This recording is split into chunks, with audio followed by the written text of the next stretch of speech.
it's time for Cocktail Corner, but this time this is a holiday edition. As you are preparing to celebrate and entertain over the holiday season, I wanted to show you some really easy recipes using vodka. Now, as you know, vodka is one of the most affordable spirits, and you can get creative with it in brand new ways. Now, what I'm going to show you today will help you make an individual glass or both of these cocktails make for a really good punch bowl so you can serve it in the masses, okay? So let's get started. Oh, and also each of these ingredients really only take 3 primary steps, which is great. Okay, the first one, since we're using Tito's vodka, is Tito's Holiday Thyme. They have really cool recipes on their website, and so this one came from there. So you start off by just taking your Tito's, and you can pour in 1.5 ounces, just like that. Now you can do this in a shaker, but we're gonna do it just right in the cup. 1.5 ounces of your Tito's. Then we're going to take 1.5 ounces of cranberry. Cranberry is perfect for the holiday vibe. It gives the colors, it gives the flavor. So 1.5 ounces of that. And then we're just gonna dash just a little bit of lime juice. If you want to freshly squeeze it or use something like this, give it a little shaky shake. And then we're just gonna top it off with your favorite sparkling water.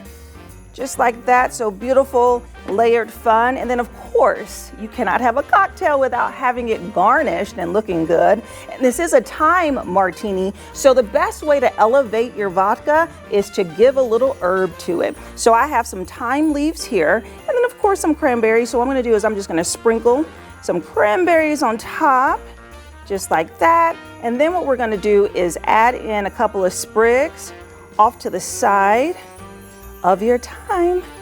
Look how beautiful and festive that is. Oh my goodness. And this is a cocktail that is light. It has really good aroma and it's not sweet. If you want to add sweetness, just add a little simple syrup.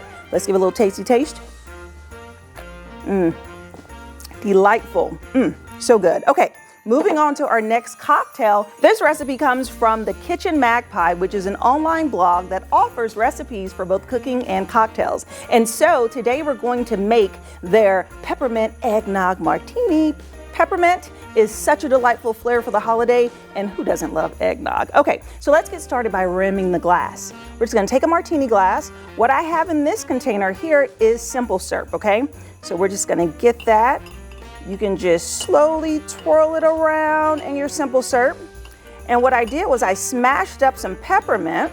Okay, as you can see here, I have some smashed peppermint. And I'm just gonna take that. You gotta make sure the peppermint is nice and small so it can actually stick to the glass in a nice way. And you just are gonna rim it and make it look good. And the best thing about rimming it with simple syrup is that it will harden, okay? And so that's gonna be a nice little look and flair. So it's up to you how many times you want to rim it to really give a good look of the peppermint on it, okay? And then next, we're going to make the little mixture that goes with it. So super simple, 3 ounces of eggnog, which I already have poured here. And then you can just top it off with about 1 ounce of your vodka. Cocktails are custom, so it's how much you want. And then we're gonna add a little dash of peppermint extract, like just a little, like about half a teaspoon of that. Of course, you can dash it up a bit if you wanted to use peppermint schnapps. Okay, so then you take this, you can give it a little spin, you can give it a little mix, but what you're doing is pouring it directly without breaking the seal of your rim. You're just gonna pour it directly into your martini glass, just like that. Super easy. And then of course we're gonna garnish it off with a little peppermint off to the side, and look at that. Ooh, ooh, ooh, ooh. Yes, so festive, so cute, right? And let's give that a tasty taste. This feels like the holiday. So good. And look, we did this in just a couple of minutes, and you can do it too at home. We will post these recipes if you're interested in making this over your holiday celebration from Christmas all the way up into the new year. And this has been Cocktail Corner.